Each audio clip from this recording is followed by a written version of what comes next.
My name is Firoza Albertus. I'm from the Department of Forestry, Fisheries and Environment, and I'm participating in the National Oil Spill Contingency Plan Roadshow as an IMOrg member or interim IMOrg member.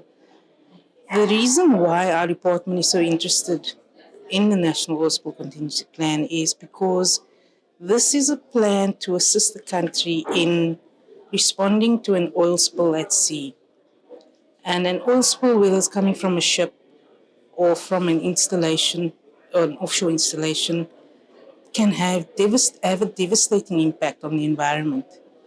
And the only way to ensure or mitigate that type of impact is, by responding quickly and effectively. And having a national oil spill contingency plan goes a long way in ensuring that our country is able to do that. So the idea of the roadshow is to create awareness to the people that would be normally required to be part of the response operation. And not just those that are part of the response, but those on the sidelines that are critical to ensuring that we are able to be successful in the response. They might not be directly involved, but there's still a role and an influence that they would have over the effectiveness of a response. So having the roadshow is to create awareness, make people aware that there's this plan that our country has developed that will assist us in combating an oil spill incident. And with that, it means that the effectiveness of this plan is more is improved on. And it means that we are more likely to be successful in an incident if more people are aware of it, able to interrogate it, able to understand it, and implement it. Who is the audience? Who are we targeting with these shows and the information that we're sharing about the plan?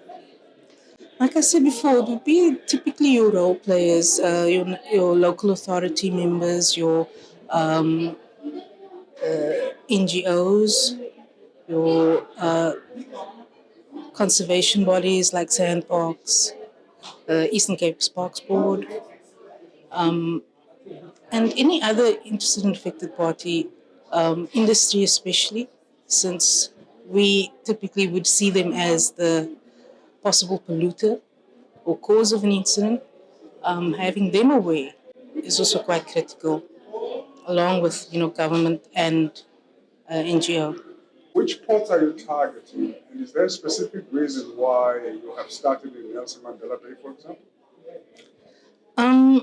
There's a number of ports along our coastline because ports are normally the sort of hub of maritime activities along our coast and can normally be seen as a hotspot for these types of incidents.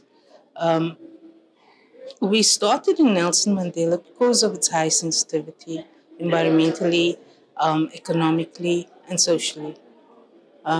We have two operating ports in Nelson Mandela Bay. We have a large penguin colony.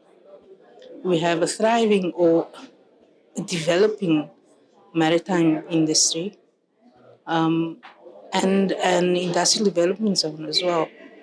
So with that, along with the tourism and fishing, so we have a number of stakeholders in this area that have a vested interest in preserving the bay and ensuring that they're able to get as much economic benefit out of it as possible. So it just seemed like a very good choice to start. Thank you, Farasa. I really truly appreciate your time. My pleasure.